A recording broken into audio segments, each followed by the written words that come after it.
परं विश्वनाथं न देवो न बन्धुर्न कर्मा न कर्ता न अङ्गं न सङ्घं न स्वेच्छा न कायं चिदानन्दरूपं नमो वीतरागं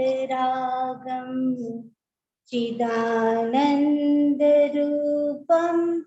नमो वीतरागं। जय बोले अनंतानंद से परमेश्वरी भगवान की जय। देवादिदेव श्री 1008 शांतिनाथ भगवान की जय। परम पूज्य आचार्य भगवान श्री विमल सागर जी महाराज की जय। परम पूज्य तपस्वी सम्राट श्री सन्मति सागर जी महाराज की जय। युग प्रमुख शमणाचार्य गणाचार्य गुरुदेव श्री विराट सागर जी महाराज की जय। द्वादशांग जिनवाणी माता की जय। परम पूजनीय श्रीका माँ विस्मिता श्री विगम्या श्री माता जी की जय हो। स्वामी माता जी की जय।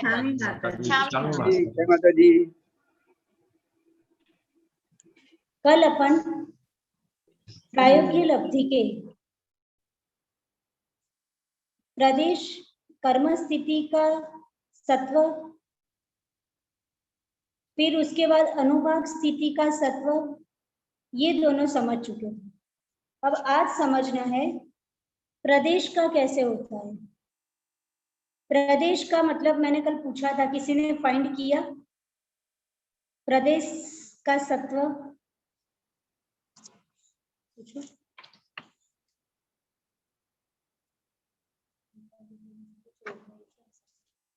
प्रदेश का सत्व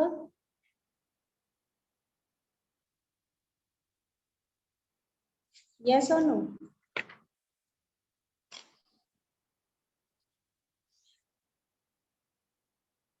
ठीक,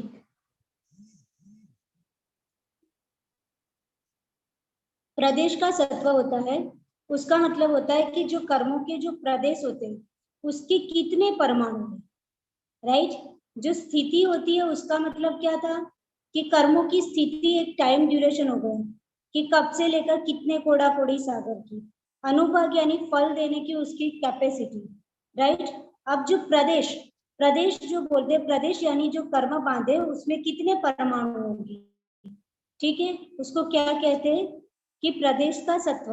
अपन यहाँ पे सत्व समझ रहे हैं। सत्व का मतलब ये हो जाएगा कि जो कर्म जो हमारी सत्ता में है, राइट, उसको क्या कहते हैं, सत्व। सत्व जहाँ वर्ड आए वहां आपको सत्ता समझनी है। तो पहले सिंपल आप ये समझ लीजिए कि बंध कौन कौन से प्रकार के होते हैं। तो एक होता है प्रकृति बंध, एक होता है स्थिति बंध, एक होता है अनुभाग बंध और एक होता है प्रदेश बंध, ठीक है। तो प्रकृति बंध 4 प्रकार के बंध होते हैं। पहले इसको मैंने इसलिए स्लाइड को बीच में कर दिया जिससे आपके मन में एकदम क्लियर हो जाए कि कभी भी ये 4 नाम सुनो तो आपको क्लियर मन में रहे कि प्रकृति बंध, स्थिति बंध, अनुभाग बंध और प्रदेश बंध किसे कहते हैं। तो प्रकृति बंध किसे कहते हैं, तो मूल और उत्तर प्रकृतियों का यथा योग्य जीव से संबंध होना, राइट। जो मूल प्रकृतियां है यानी मूल प्रकृतियां किसको कहेंगे और उत्तर प्रकृतियां किसे कहेंगे। तो जैसे ज्ञानावरणी, दर्शनावरणी, वेदनीय, मोनी, आयु, नाम, गोत्र, अंतराय, ये मूल प्रकृति और उसके अंदर मति ज्ञान, शुद्ध ज्ञान, अवधि, मना, केवल ज्ञान, ये उत्तर प्रकृतियां हो गई। तो जो मूल और उत्तर प्रकृतियों का यथा योग्य जीव के साथ जो संबंध होना उसे क्या कहते हैं, प्रकृति बंध।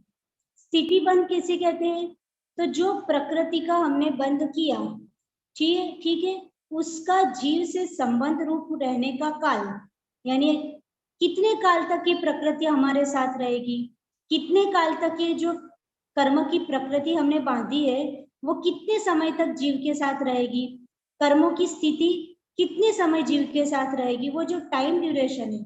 जैसे किसी ने उत्कृष्ट बांध लिया स्थिति बंध, तो मोहनीय कर्म का बांध लिया तो 70 कोड़ा कोड़ी सागर तक उसके साथ रहेगी।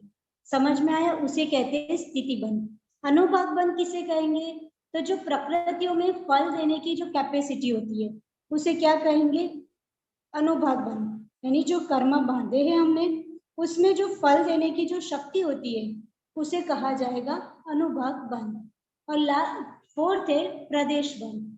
तो प्रदेश बंध किसे कहा जाएगा कि प्रकृति रूप परिणत पुद्गल परमाणुओं का प्रमाण, यानी जो कर्म की जो प्रकृतियां थी वो प्रकृति रूप परिणत पुद्गल परमाणुओं का प्रमाण, जो अभी मैंने बताया कि जो कर्म की कितने पार्टिकल्स है वो क्या हो जाएगा, प्रदेश बंध हो जाएगा। कि कर्म जो 8 प्रकार के कर्म और उसकी जो उत्तर प्रकृतियां है, राइट, 148 जो टोटल प्रकृतियां है, तो वो प्रकृतियां जब परिणत होती है तो उस समय कितने कर्मों के पार्टिकल्स है, कितने कर्म है, पुद्गल परमाणुओं का कितना प्रमाण है, तो उसको कहेंगे प्रदेश बंध। अब इन चारों को समझने के लिए एक नीचे सिंपल एग्जांपल से अपन समझते हैं। नेक्स्ट,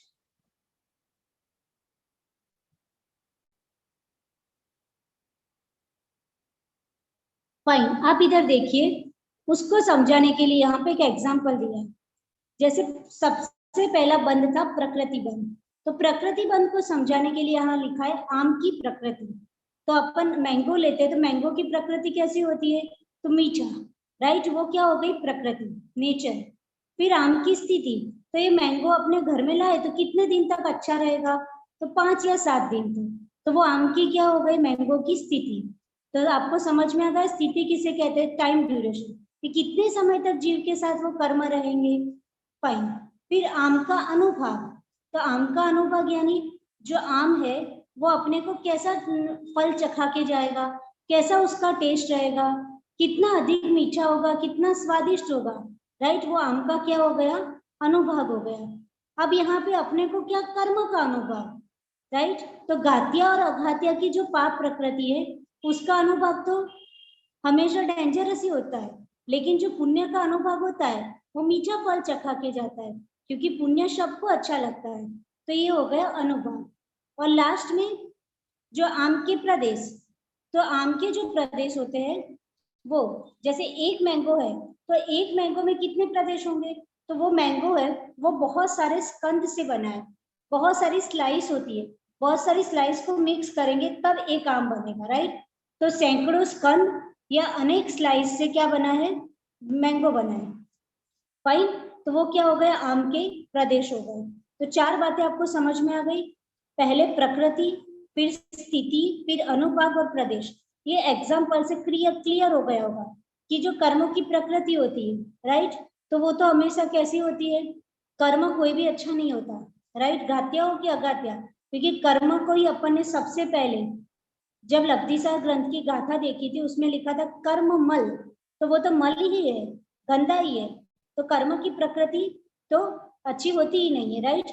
वो अपने ज्ञान को, जो जो कर्म है वो अपना अपना रोल प्ले करता है और अपने गुणों को ढांकता है। फिर कर्म की स्थिति, तो अपनी कर्मों की स्थिति कौन कितनी बांधता है, राइट, कोई उत्कृष्ट बांधता है, कोई मध्यम बांधता है, कोई जघन्य बांधता है, तो वो कर्मों की स्थिति हो गई। कर्म का अनुभाग इससे समझेंगे कि कौन सा कर्म है, पाप प्रकृतियां है हमारे कि पुण्य प्रकृतियां है।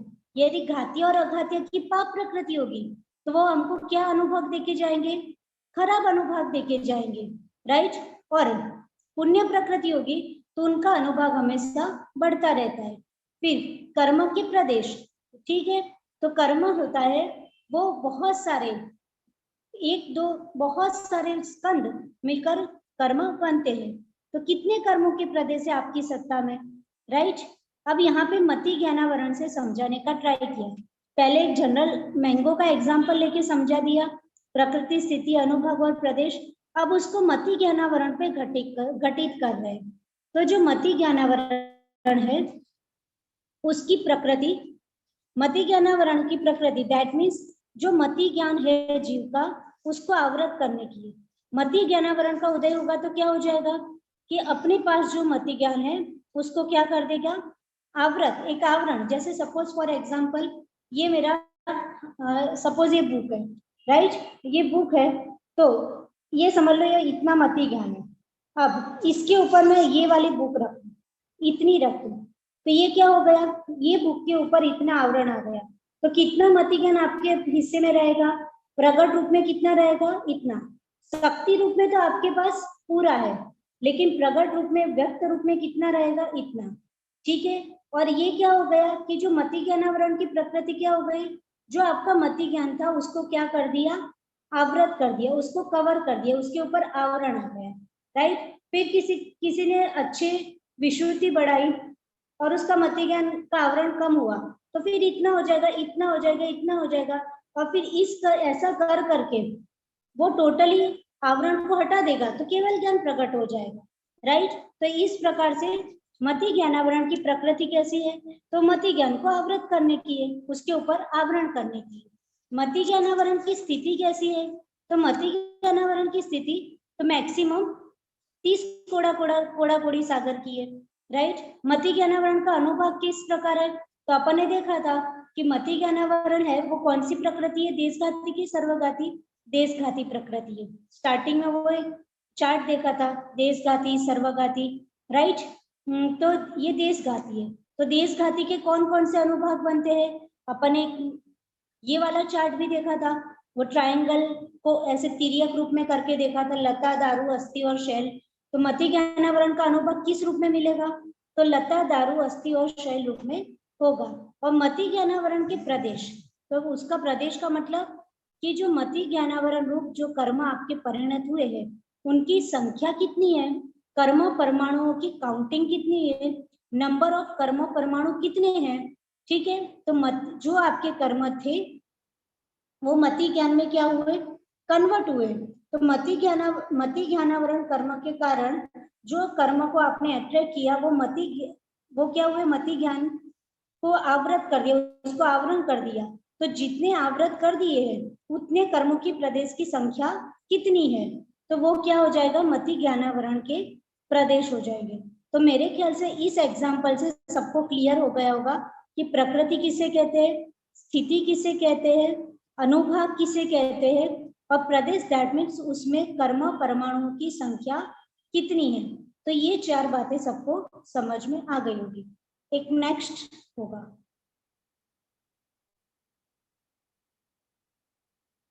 फाइन। ये शब्द बहुत बार सुनने में आते हैं, उत्कृष्ट, जघन्य, अजघन्य, अनुत्कृष्ट।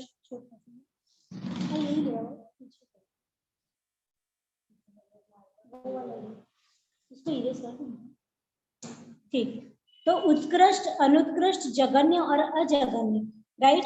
तो उत्कृष्ट किसे कहते हैं, अनुत्कृष्ट किसे कहते हैं, जघन्य किसे कहते हैं, अजघन्य किसे कहते हैं। जब भी अपन इस प्रकार के सैद्धांतिक ग्रंथ पढ़ते हैं ये सारे शब्द आते रहते हैं। अभी भी 2 शब्द तो अपने सामने आए हैं, उत्कृष्ट आता है, उत्कृष्ट स्थिति बन, उत्कृष्ट अनुभाग बन, उत्कृष्ट प्रदेश बन, राइट।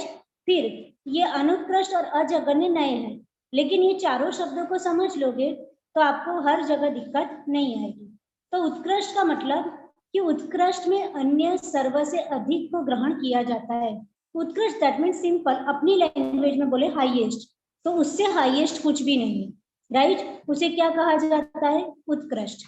अनुत्कृष्ट का मतलब होता है कि अनुत्कृष्ट में उत्कृष्ट को छोड़कर से सभी का ग्रहण होता है, राइट। यानी अनुत्कृष्ट का मतलब कि जो उत्कृष्ट है, जो हाईएस्ट है, उसको क्या कर दिया, यहाँ पे लेफ्ट कर दिया, और उसके अलावा जितना बचा वो किस में आ जाएगा, अनुत्कृष्ट। नाम ही इंडिकेट करता है उत्कृष्ट अनुत्कृष्ट, जो उत्कृष्ट नहीं है वो अनुत्कृष्ट, यानी अनुत्कृष्ट में हमको हाईएस्ट को काउंट नहीं करना है, उसके अलावा जितना भी है उन सबको काउंट करना है। जघन्य का मतलब क्या हो गया, जघन्य में सबसे अल्प को ग्रहण किया जाता है। जघन्य दैट मीन्स लोएस्ट, जो सबसे कम है, अल्प दैट मीन्स जो कम है उसका ग्रहण होता है। तो जघन्य सब लोग समझते हैं। अब अजघन्य भी आता है, तो अजघन्य दैट मीन्स कि उसमें जघन्य को छोड़कर से सबको ग्रहण किया जाता है, यानी उसमें जघन्य को नहीं गिना जाएगा, बाकी सबको ग्रहण किया जाएगा।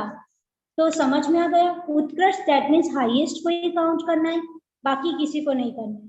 अनुत्कृष्ट मीन्स हाईएस्ट को छोड़ देना है, बाकी सबको ग्रहण करना है। जघन्य दैट मीन्स लोएस्ट को ही ग्रहण करना है, बाकी सबको नहीं समझना है। और अजघन्य दैट मीन्स कि जघन्य को छोड़ देना है, उसके अलावा जितना बचा, ठीक है, उन सबका ग्रहण होता है, उसको क्या कहते हैं, अजगन्य कहते हैं। ये सारे शब्द बार बार आते रहते हैं, राइट। तो आपको कभी कभी मन में आता होगा कि क्या है, अभी आगे पढ़ेंगे तो ये शब्द भी आएंगे शायद, अनुत्कृष्ट और अजगन्य भी, इसलिए मैंने यहाँ पे आपको एक्सप्लेन कर दिया। अब ये चारों शब्दों को जो उत्कृष्ट, अनुत्कृष्ट, जघन्य और अजगन्य है, उसको मैं एक सिंपल एग्जांपल से बता देती हूँ।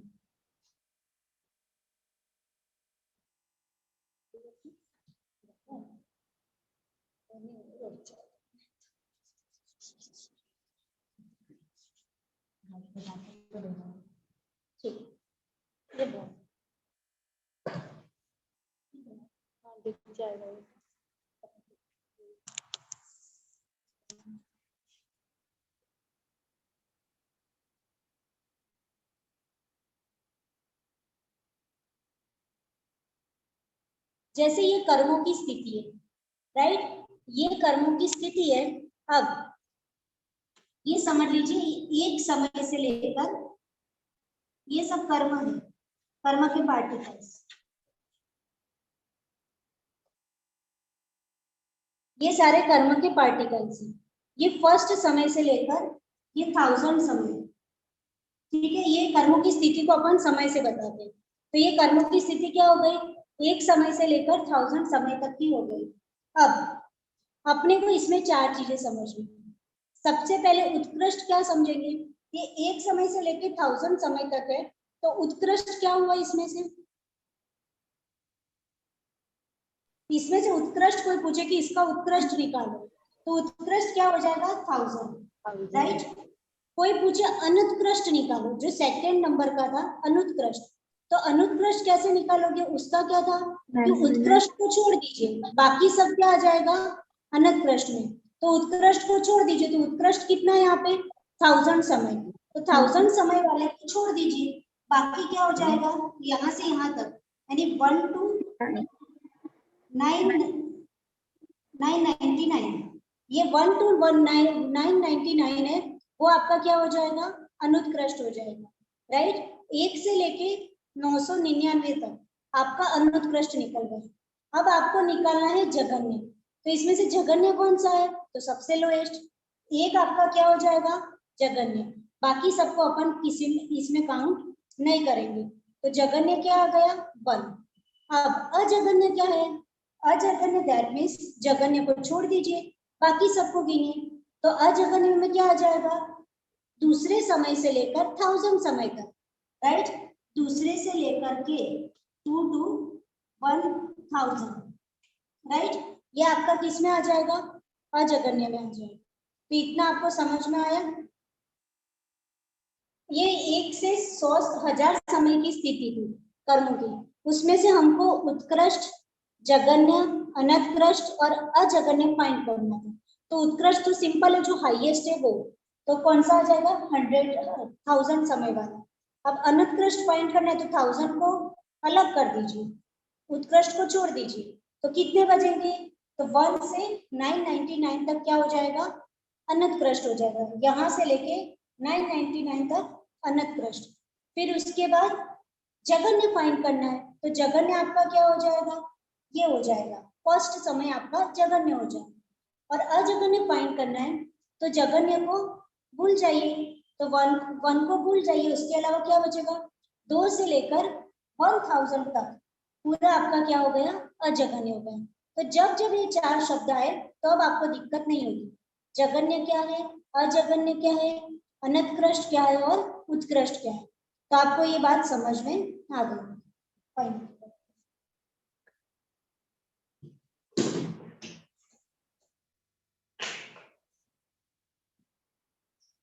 तो इतना सबको समझ में आ गया है। अब माता जी अजगन्य की मीनिंग सही है, 2 से लेके 1000 के बीच में अजगन्य। हाँ जी, 2 से अजगन्य शब्द जो है उसकी मीनिंग से तो कुछ और समझ में आता है कि 1 से बिलो, 1 से नीचे जो है वो अजगन्य, परंतु शास्त्र में क्या ऐसा लिखा है, अजगन्य का मतलब जो जघन्य नहीं है, जघन्य को छोड़ के बाकी सबको ग्रहण करना है, राइट, यानी जो जघन्य नहीं है उसको कहेंगे अजगन्य। यानी जगन्य क्या नहीं है, ये जो कर्मों की स्थिति है उसमें जगन्य सबसे कौन था, एक समय जगन्य था, तो उसको अपन क्या करो, नहीं गिनो, उसके अब अलावा सब क्या हो गए, अपने लिए अजगन्य हो गए। तो अपने लिए 2 अपने से लेके 1000 तक अपने को अजगन्य में काउंट करना है, क्योंकि जगन्य क्या है, एक है, तो फिर अजगन्य क्या होगा, उसका अपोजिट, राइट। जैसे ठंडा और गर्म, ठंडा नहीं है तो गर्म होगा, तो जगन्य वन है, तो फिर अजगन्य अपने आप क्या निकल आएगा, 2 से 999 तक निकल आएगा, ठीक है। उत्कृष्ट क्या है, तो 1000 है, जब उत्कृष्ट 1000 है तो फिर अनुत्कृष्ट क्या हो जाएगा, 1 से लेके 999 तक, ठीक है, तो वो अनुत्कृष्ट हो जाएगा। तो ये 4 बातें सबको समझ में आ गई। माता अब जी, अपन अनुत्कृष्ट और अजगन्य में क्या डिफरेंस है? डिफरेंस है, अनुत्कृष्ट में अपन ने उत्कृष्ट को नहीं काउंट किया। अच्छा आप बताइए, अनुत्कृष्ट की फिगर, अनुत्कृष्ट की रेंज क्या आएगी, 1000 को छोड़कर बाकी पूरा, हाँ, 1 तो से लेके कितनी रेंज है, 999, 1 से हाँ 999। 1 to 999, राइट। हाँ, इतनी अनुत्कृष्ट क्या है, और अजगन्य की फिगर क्या आएगी, अजगन्य की 2 से 1000। बराबर, तो डिफरेंस आया कि नहीं, उसमें उत्कृष्ट को नहीं काउंट किया और इसमें जगन्य को नहीं काउंट किया, फिर माता जी तो बीच कर्म का तो की, सेम ही होगा। हाँ तो है, पर उत्कृष्ट और जगन्य, उत्कृष्ट और अनुत्कृष्ट और जगन्य और अजगन्य में डिफरेंस तो आया ना बेटा। तो ये आचार्य महाराज ने अपने यहाँ जो भी है उसको बहुत डिटेल में एक्सप्लेन किया है, राइट। आप जैसे अपन स्कूल में पढ़ते थे कि पाई की वैल्यू स्कूल में कितने लेते हैं अपन अभी के साइंस के अकॉर्डिंग, 22/7 3.1, 22/7 अथवा 3.14 बोल दीजिए, राइट। पाई की वैल्यू हर जगह यही ली जाती है। अब अपने यहाँ जो मैथ्स है, जो बहुत पहले पूर्वाचार्यों ने लिखा हुआ है, जो तीनों ही परिणति ग्रंथ है, तो अपने यहाँ जब मैं जम्बू द्वीप की परिधि निकाल रही थी, तो जम्बू द्वीप की परिधि निकली, क्योंकि जम्बू द्वीप कितना है, सपोज 1 लाख योजन का है, राइट।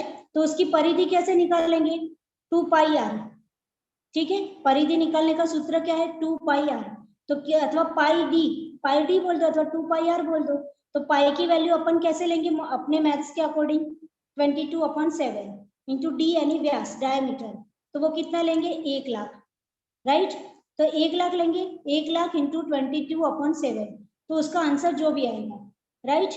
तो यानी समथिंग 3.14 समथिंग या पीछे वाला आंसर होगा उसका, राइट।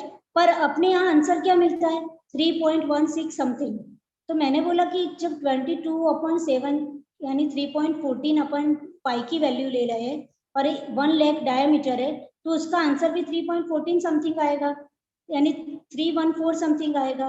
तो फिर यहाँ आचार्य महाराज का आंसर 316 कैसे आ रहा है, तो सब इतना टाइम वेस्ट किया कि अपने यहाँ 314 आंसर आ रहा है, 314 से आंसर स्टार्ट हो रहा है, और आचार्य महाराज का रहा है 316 से, तो इतना डिफरेंस कैसे आ रहा है।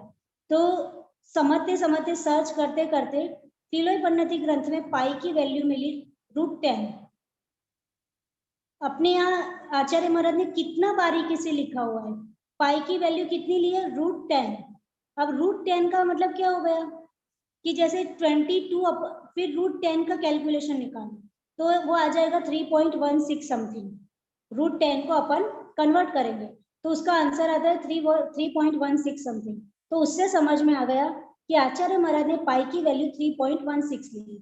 अब इतना डिटेल में लेना, यानी वो 3.14 और आचार्य महाराज ने क्या लिया 3.16, √10 को उस कन्वर्ट किया, तो ये 2 पॉइंट का ही फर्क आ रहा है ना। आज के अकॉर्डिंग 3.14 और आचार्य महाराज के अकॉर्डिंग 3.16, तो 2 पॉइंट के फर्क में कितना बड़ा आंसर। जब जम्बूद्वीप की परिधि निकालूंगी तो वो आएगा लगभग 3,14,00,000 समथिंग अपने मैथ्स के अकॉर्डिंग, और आचार्य महाराज के अकॉर्डिंग आएगा 3,16,00,000 समथिंग, राइट। मैंने कल काउंट किया था, तब उस 3 करोड़ या 3 लाख आएगा, 3,16,000 समथिंग। तो अब जब इतना फर्क आ गया, 14,000 और 16,000 में फर्क आया कि नहीं। अब वैसे देखने में लगेगा 3.14 और 3.16, राइट। लेकिन जब 1 लाख से कैलकुलेशन होगा उसका, तो कितना बड़ा फर्क आ गया, 1000 में फर्क आ गया, राइट। तो फिर इतना डिफरेंस इतना बारीकी से कैलकुलेशन क्यों किया?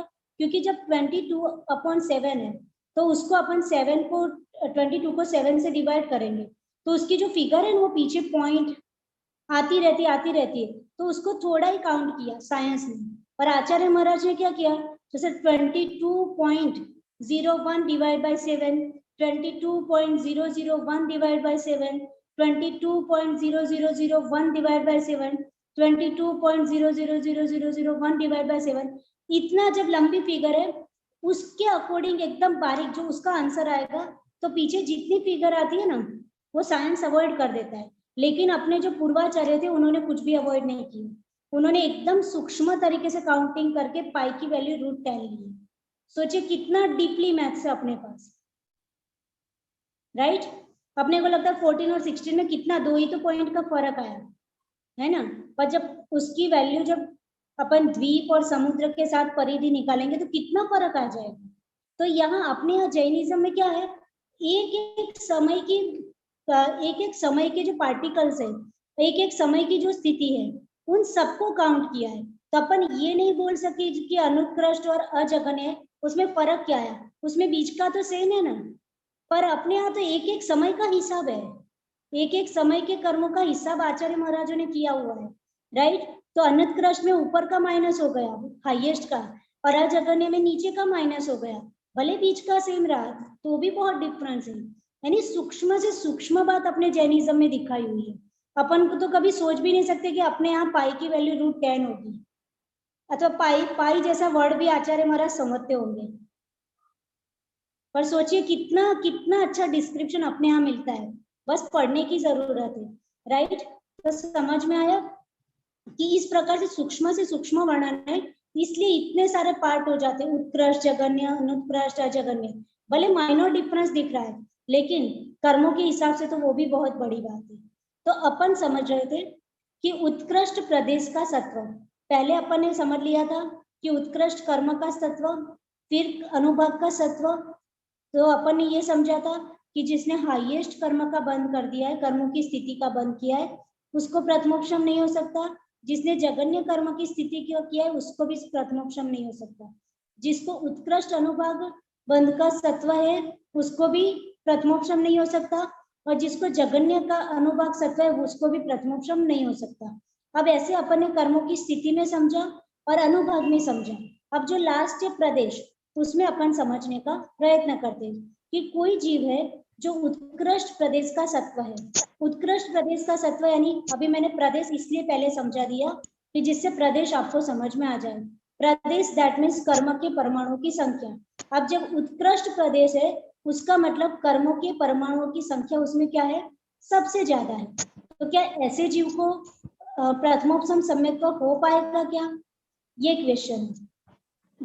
पहले में क्या था, कर्मों की स्थिति सबसे ज्यादा थी, फिर क्या था, कर्मों का अनुभाग सबसे ज्यादा था।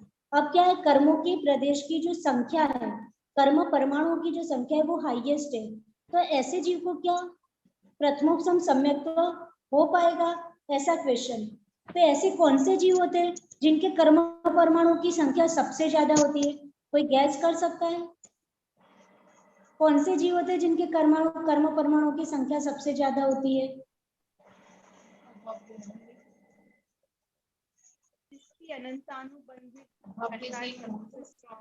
कौन? मदर जिनकी कषाय सबसे स्ट्रॉन्ग होगी। जैसे गैस कर लीजिए, जो 7वें नरक का नारकी जीव है, कौन? 7वें नरक का जो नारकी जीव है, तो वहां कौन सी कषाय होती है? तीव्र कषाय होती है, तीव्र कृष्णलेस्या होती है, राइट। तो जो 7वें नरक का नारकी जीव है उसका मरण का समय बिल्कुल पास है, वो मरने वाला है एक समय बाद उसका मरण है। तो अंतिम समय में भी उसकी लेस्या, कृष्णलेस्या तीव्र होती है, संक्लेश परिणाम होते हैं, और उसके पास जो कर्म के प्रदेशों की संख्या भी क्या होती है, 7वें नरक का नारकी है ना, तो ज्यादा होता, हाईएस्ट होते हैं। तो वो जो जीव है वो एक समय के बाद उसको मरण होने वाला है, तो क्या ऐसा जीव प्रथमोपशम सम्यक्त्व को प्राप्त कर सकता है? 7वां नरक का जीव है, मिथ्या दृष्टि भी हो सकता है, मिथ्या दृष्टि भी है, तो क्या ऐसा मिथ्या दृष्टि है तो ये लब्धि में से भी पास हो सकता है, उसके कर्मों की प्रदेश की संख्या भी हाईएस्ट है, तो क्या ऐसा जीव एक समय बाद मरने वाला है, तो उस वो जीव को क्या प्रथमोपसम सम्यक तो प्राप्त हो सकता है? अच्छा, नहीं हो सकता तो क्यों नहीं हो सकता? माता जी नहीं हो सकता क्योंकि प्रथमोपशम। आपकी आवाज नहीं आ रही है रश्मि जी। माता जी, हाँ हाँ जी, नहीं हाँ। हो सकता है क्योंकि प्रथमोपशम सम्यक दर्शन। आपकी आवाज नहीं आ रही है। माता जी उसके इतने संक्लेश परिणाम होंगे, इतनी तेज कषाय होगी तो कैसे होगा? उसके लिए आचार्य महाराज ने शास्त्रों में ऐसा एक समझाया है, अथवा अपन अपने अनुभव ज्ञान से समझते कि वो जो जीव है तो मिथ्या दृष्टि, और सातवें नरक का जीव मर करके कहाँ जाता है? अपन ने पढ़ा था ना स्टार्टिंग में, इसलिए मैंने बेसिक सब स्टार्टिंग में पढ़ाया था। सातवें नरक का जीव एक तो मिथ्यात्व के साथ ही मरेगा, तो फिर उसको सम्यक तो उत्पन्न कराने से क्या फायदा? नियम क्या है? सातवें नरक का जीव जब भी मरता है तो मिथ्यात्व के साथ मरता है। अब अंतिम समय है, उसके पास कर्मों के परमाणु की संख्या भी हाईएस्ट है, राइट? अब मरने वाला है, अब प्रथमोपसम सम्यक तो कैसे होगा? क्योंकि नियम क्या है, मरते समय मिथ्यात्व के साथ मरेगा, तो अभी प्रथमोपसम हो जाएगा तो फिर मिथ्यात्व सिद्धांत बिगड़ जाएगा, राइट? और दूसरी बात कि वो मिथ्यात्व के साथ मरकर तिर्यंश बनता है, तो फिर सम्यक तो, अब जिसको सम्यक दर्शन उत्पन्न हो गया तो फिर अपन उसको सम्यक के साथ तिर्यंश। तो सबसे बड़ी बात तो ये हो गई कि मिथ्यात्व के साथ वो जीव मरता है, सातवें नरक का जीव, तो उसका मतलब उसको अंतिम समय जब होता है, भले उसके पास कर्मों की परमाणु है, लेकिन अंतिम समय में उसको कभी भी प्रथमोपसम सम्यक तो नहीं हो सकता, क्योंकि सातवें नरक वाला जीव जो मरने वाला है वो क्या होगा? मिथ्यात्व के साथ मरता है, तो फिर उस समय तो सम्यक्त्व की पॉसिबिलिटी है ही नहीं, इसलिए नहीं हो सकता। ठीक है, अब ऐसा हो सकता है कि सपोज वो जीव की आयु जैसे एक सागर की बची है, सातवें नरक की, उसके पास कर्म के परमाणु की संख्या है, उसकी एक सागर की आयु बची है, आधा पल्ले की बची है, 2 सागर की बची है, उस ड्यूरेशन में वो प्रथमोपसम सम्यक्त्व प्राप्त कर सकता है। ठीक है, क्योंकि मिथ्या दृष्टि जीव ही करता है, तो मिथ्यात्व में भी है, कर्मों के प्रदेश उसके पास है, लेकिन उस समय कर सकता है। कब कर सकता है? तो सातवें नरक का जीव प्रथमोपसम सम्यक्त्व इस अपेक्षा से कर सकता है कि वो मरण के अंतिम समय पहले की स्थिति नहीं होनी चाहिए, क्योंकि मरेगा तब तो मिथ्यात्व के साथ ही मरेगा, सातवें नरक से जब निकलेगा तो। ठीक है, तो किस अपेक्षा से प्रथमोपसम सम्यक्त्व को उसकी एक सागर, 2 सागर, आधा पल्ले, एक पल्ले की आयु बाकी हो, तब तो उस जीव का क्या हो सकता है, वहां पे मिथ्यात्व के अरे प्रथमोपसम सम्यक्त्व उत्पन्न हो सकता है। ठीक है, एक बार बंद करके चालू कर लीजिए। और वैसे उसकी आयु यदि ज्यादा बची है तब तो वो प्रथमोपसम सम्यक्त्व की पॉसिबिलिटी हो सकती है, पर बाकी उसमें प्रथमोपसम सम्यक्त्व जब अंतिम समय में होता है तब नहीं हो सकता। तो यहाँ देखिए कि आचार्य महाराजों की कितनी दूरदृष्टि था, अथवा कितना मीन्स गजब का थिंकिंग है कि एक एक समय का उन्होंने समझा है कि कब उसको प्रथमोपसम सम्यक्त्व हो सकता है, यदि एक समय बचा है मरने का तो अंतिम समय में नहीं हो सकता। तो कितना अच्छा एक अपन देखे तो कितना बारीकी से जो कर्म सिद्धांत अपने यहाँ जैनिज्म में है उतना कहीं पे भी मिलना मुश्किल है। ठीक है, फिर अब क्वेश्चन था कि किसी की जघन्य कर्मों की स्थिति है, यानी कर्म प्रदेश, सॉरी कर्मों की स्थिति नहीं, प्रदेश सत्व है, वो किसी का जघन्य है, दैट मीन्स कर्म परमाणु क्या है, लोएस्ट है, नंबर ऑफ कर्म परमाणु उसके पास कम है, तो क्या उस जीव को प्रथमोपसम सम्यक्त्व हो पाएगा? वो तो हमको इतना पढ़ते पढ़ते समझ में आ गया कि हाईएस्ट और लोएस्ट वाले को नहीं होता, इसलिए हम हाँ सिर हिला देते हैं, राइट? कि ना हाईएस्ट वाले को होगा ना लोएस्ट वाले को होगा, बीच वाले को ही होगा। तो ओके, लोएस्ट वाले को क्यों नहीं होगा?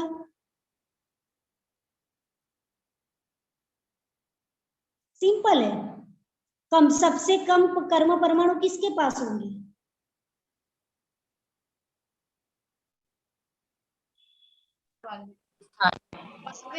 स्थान वाले या उसके ऊपर, राइट, जो 10वें गुण स्थान वाला जीव होगा तो उसके पास सबसे कम कर्म परमाणु होंगे, क्योंकि 8वां 9वां 10वां ये गुणस्थान बहुत स्पीड वाले होते हैं, वो अपन जज भी नहीं कर पाते, वो चेंज हो जाते हैं, राइट।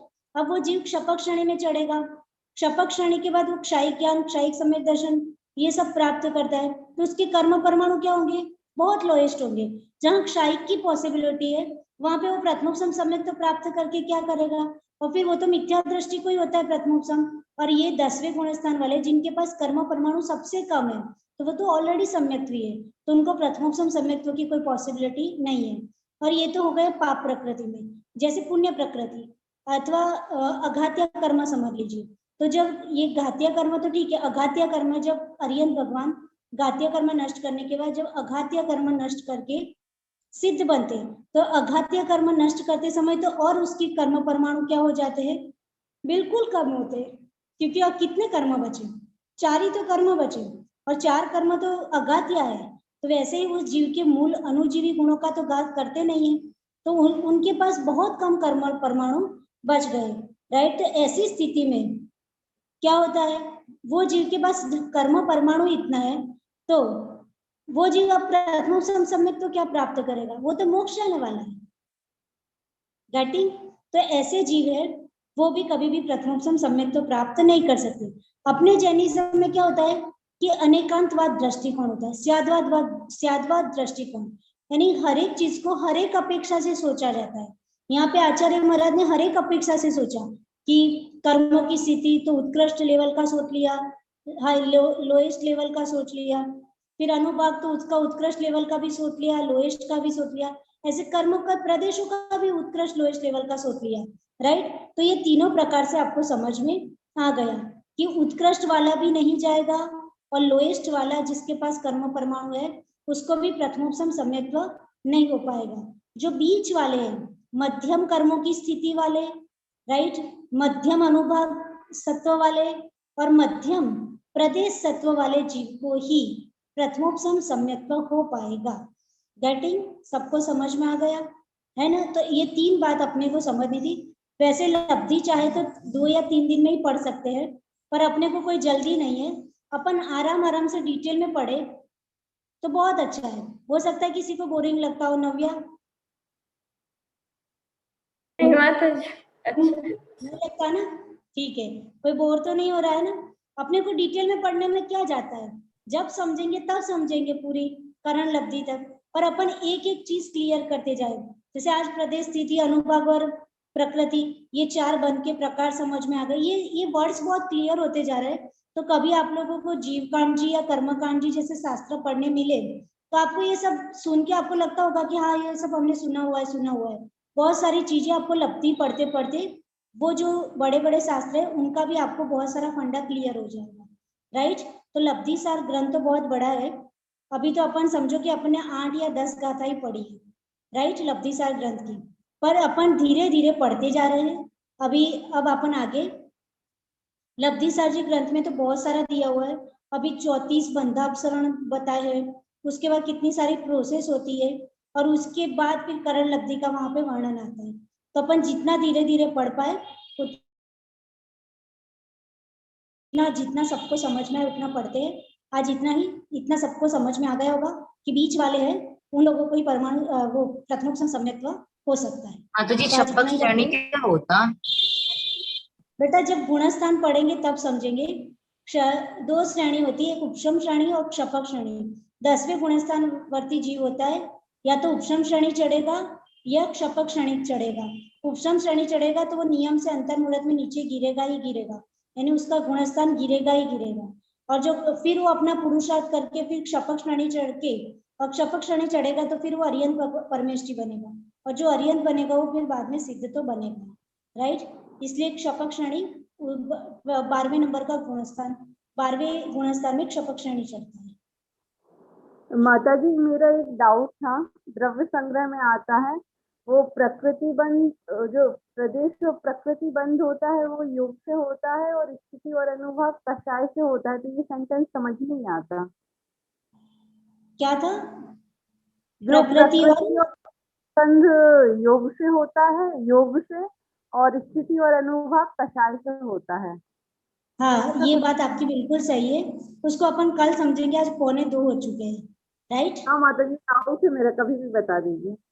हाँ ठीक, ये अपन समझ लेंगे कि कैसे योग से होता है ये दोनों और कैसे कसाय से होता है। जी माता जी। ठीक, स्वामी माता जी। आज इतना रखते हैं। स्वामी माता जी। जिनवाणी के ध्यान से सूझे लोकालो, सोवाणी मस्तक में सदा देत हूँ। ये जिनवाणी भारती तो ये जपौ दिन रैन, जो तेरी शरणा गए सो पावे सुख चैन। देव बजु अरिहंत को गुरु सेवा निर ग्रंथ, दया धर्म पालो सदा यही मोक्ष का पंथ।